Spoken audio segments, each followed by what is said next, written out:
Hi there, welcome back to another Family History Friday with the Butler Area Public Library. I'm Margaret. In this video, we are going to look at Revolutionary War pension files. So you might be interested in these because you're looking to join a lineage society like the Daughters of the American Revolution or Sons of the American Revolution, or you might just be interested because you want to know more about an ancestor from that era and their military service. Either way, in this video, we are going to tell you a little bit about pensions and what you can find in them, show you how to help supplement your research so you can identify an ancestor that might have a pension, and then we'll look through some examples of these documents on Ancestry.com. There's some basic information about Revolutionary War pensions that you should know before beginning your search. The first is that not every soldier applied for a pension, and not every soldier who did apply for one received a pension. And the Revolutionary War pension payments were introduced in phases. So in 1776, there was an initial pension introduced for soldiers who were disabled in the service and then could not work. A lot of these records were lost in a fire in Washington, D.C., though. So the two main phases of records that you will find in doing your research come later in the 19th century. So the first was introduced in 1818, and these pensions were only for soldiers who were unable to earn a living. So they were partially disabled because of the war, or they were old and feeble and unable to work. The second phase of pensions was introduced in 1832. And at that point, all soldiers who could prove that they had served were eligible, regardless of if they were able-bodied or not. And then also in 1832, widows were eligible to apply for a pension. So these would be women who were widowed because their husbands were killed during the Revolutionary War, or these could be widows whose husbands survived the war but had died more recently. And then if you need to find a pensioner in your family tree, there are some clues that you can use to find proof of Revolutionary War service and these pensions. The first would obviously be just checking the pension collection on Ancestry, but there are also abstracts and pension rolls to look at. So there's a large book series of pension abstracts that were compiled by Virgil White. We have these books here at the library. And a second option, a second book series and document series would be the pension rolls. So the first here, this is from Virgil White's large book series of pension abstracts. And he basically is compiling the very basic biographical and service information on each soldier who received a Revolutionary War pension.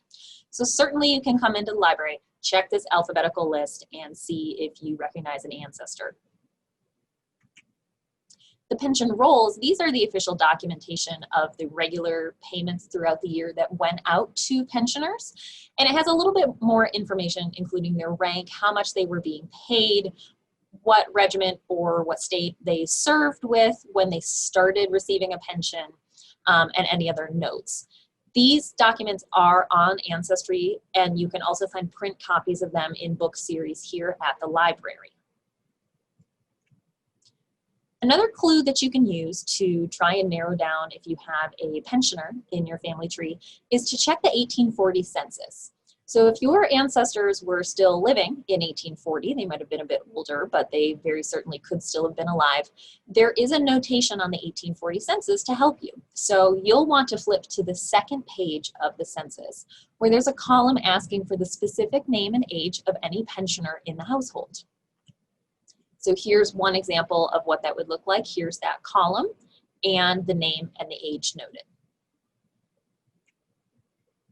And then lastly, something that you might use to try and find a clue to if you have a Revolutionary ancestor is to check county histories for wherever your ancestor was living.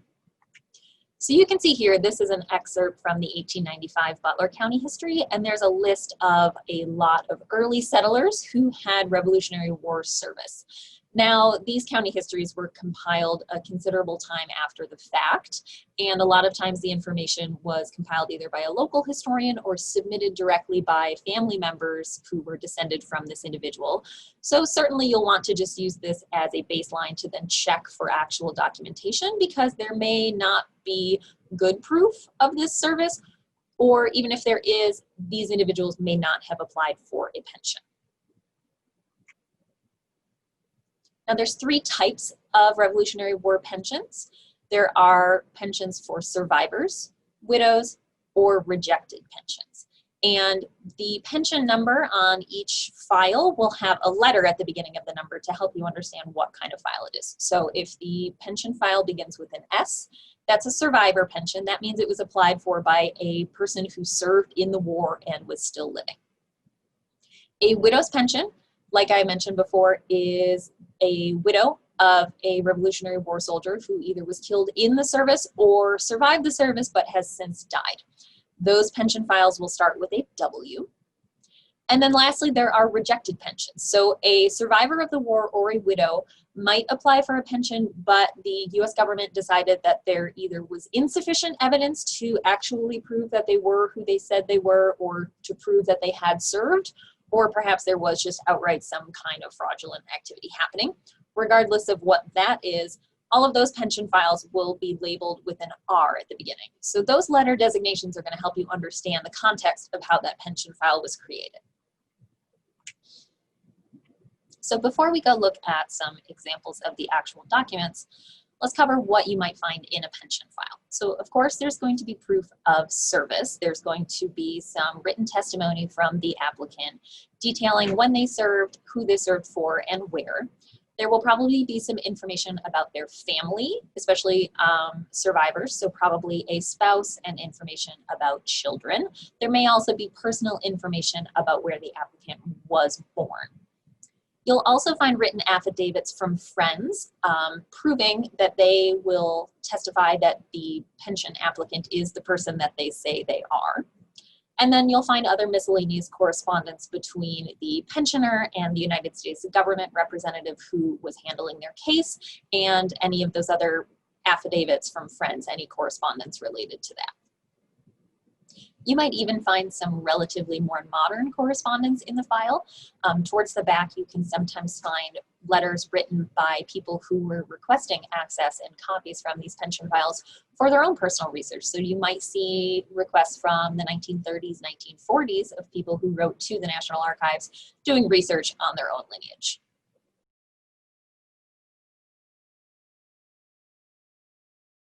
So here is the main search page specifically for the Revolutionary War Pension Files collection on Ancestry.com.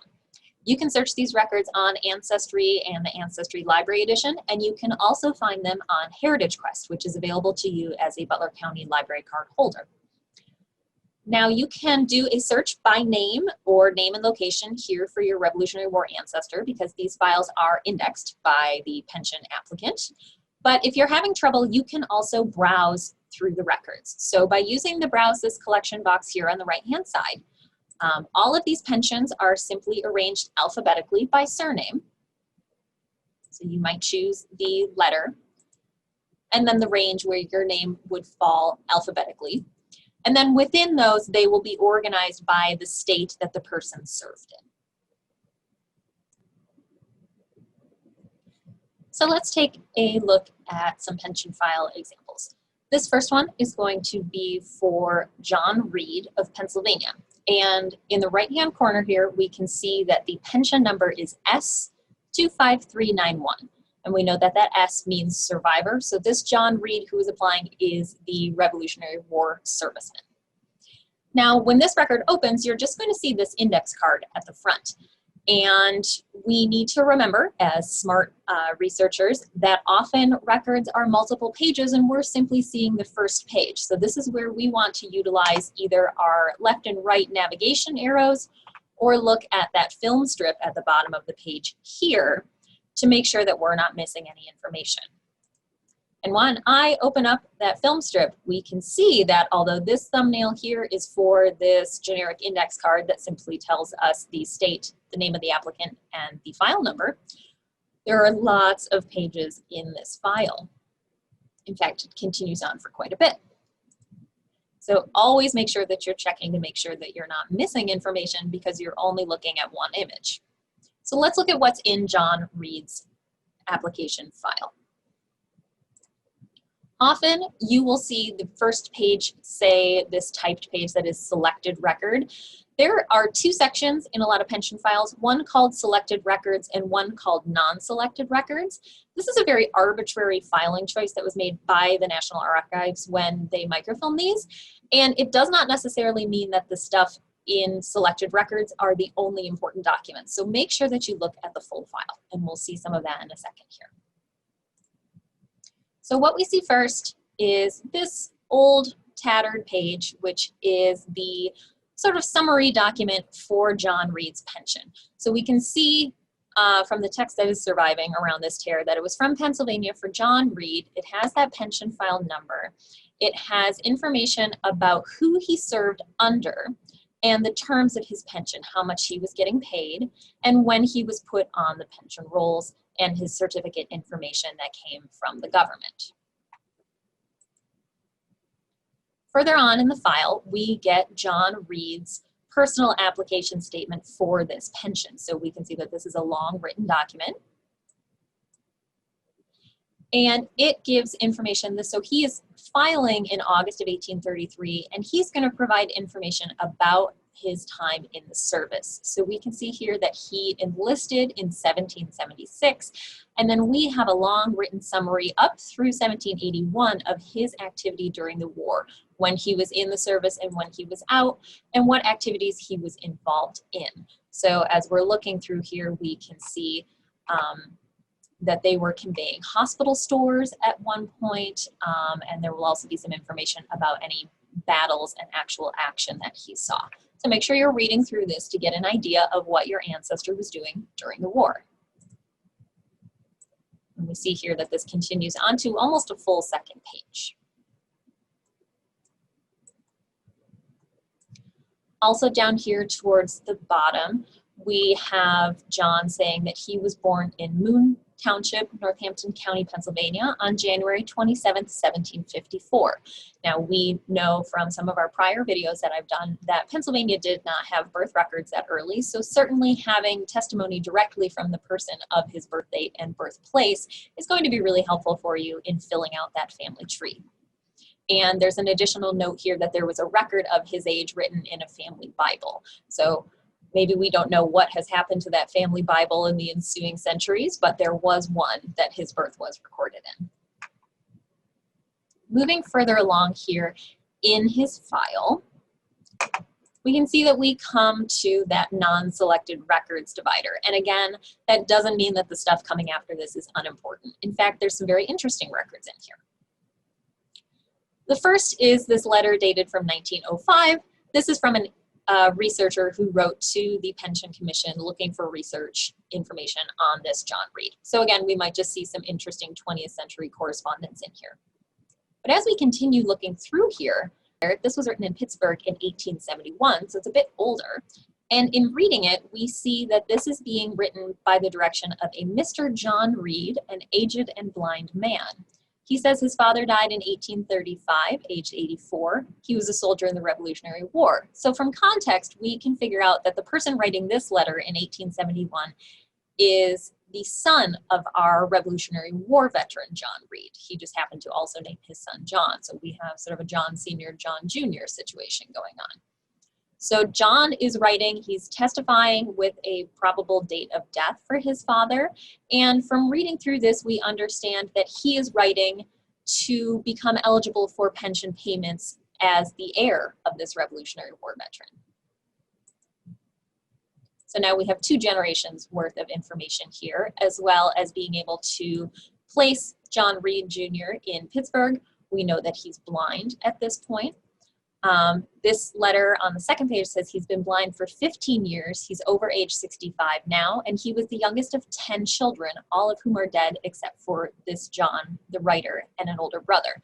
So now we know that John Reed, our Revolutionary War serviceman, had 10 children, of whom only 2 were surviving. So certainly, again, make sure we're looking at these non-selected documents. Non-selected does not mean not important. Further along, as we can see, we still do have pages and pages of correspondence in John Reed's file. We even find some interesting miscellaneous documents. This is a copy of the original regulations for that 1832 Pension Act. So this gives you an idea of what John Reed would have had to apply with and the regulations that his pension was provided under. And here towards the back, we actually see a letter from the older John Reed asking for a pension increase. This example is a widow's pension. We can tell that there will be widow information in it because of the pension number, which starts with a W here on the right-hand side. And this is the widow's pension of Jane Black, widow of George Black. And there will be some information that was written by George in this, but the majority of the file is relevant to his widow Jane and the payments that were made to her and their children. We can see here, this initial page, we have our summary of pension roll information for George Black here in Pennsylvania. And as we go through the documentation, we can see here George's testimony of his service record. And this is a really detailed account. It actually extends for 4 pages, so that's great. But George Black Sr. from Perry County, Pennsylvania, at the time that he filled this out, he was 78 years old, and he gives his birthday as the 13th of October, 1754, so that's great for us as a researcher. And he goes into the information of his volunteer service, who he was commanded under, the marching orders that they received, the battles and skirmishes that they had, and when he was discharged. And then here we have those affidavits from others who appeared in the court locally to testify that they are acquainted with George Black, they had heard him speak of his service before or knew him in the service, and that his application was a true and legal application. And then this is a great pension file because in this are actual copies of documents from the family record. So here we actually have the page from the family Bible that records George Black's marriage and has information about his parents. And then we also have this page, which lists all of their children and their birthdays. So what a fascinating record. Who knows what happened to this family Bible afterward with the hundreds and hundreds of descendants as the generations go. But we can see those original documents from the family record section of that Black family Bible and the births and names of the children as they were recorded as those children joined the family. So there will be documentation in this file specific to Jane's widow pension. So we can see here that there is sort of a separate cover sheet for her pension information. And again, there is going to be documentation of her applying for that along with the heirs. So just as George wrote a letter, we can see here this letter, which is actually written by George Black Jr., the son of the Revolutionary War serviceman George and his wife Jane. This was written in 1850. And in this letter, George, who says he's 54 years old, is writing to obtain the pension for himself and his siblings. So at this point, Jane has also passed away. And it gives information about George Black's pension application and when he received that, and also information about Jane's pension payments. And then it says that she died in December of 1845. It lists all the surviving children, so we can compare this to the birth record that was included, and it even includes some information about kids who've moved out of state. So we have someone living in Illinois. And we also have the marriage information for the daughters who have married. So here we can see the daughter Nancy is intermarried with Josiah Roddy. So tons of familial information here. And we can see this pension being passed not just from husband to widow, but from widow to surviving children.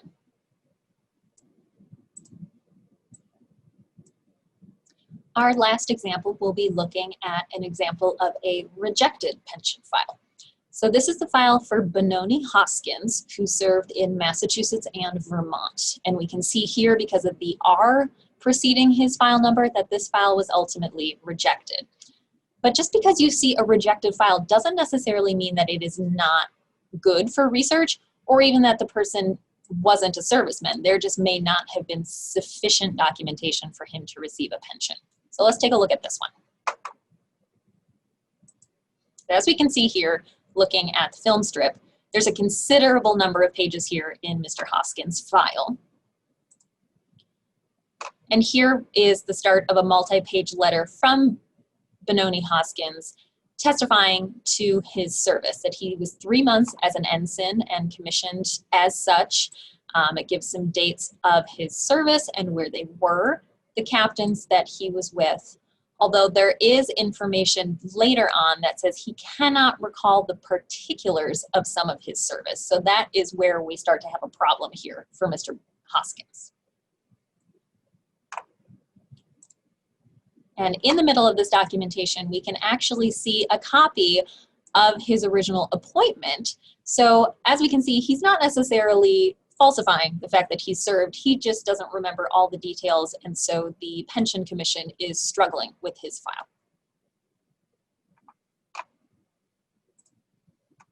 And as we can see here, ultimately there is even this review sheet of the objections that they had to his pension claim. But there is information about his service, information about him personally, where he was born, where he lived later on after the war. So tons of genealogical information of value in here, and he obviously did also serve in the war. There just was not sufficient information to fit their stringent requirements for the application.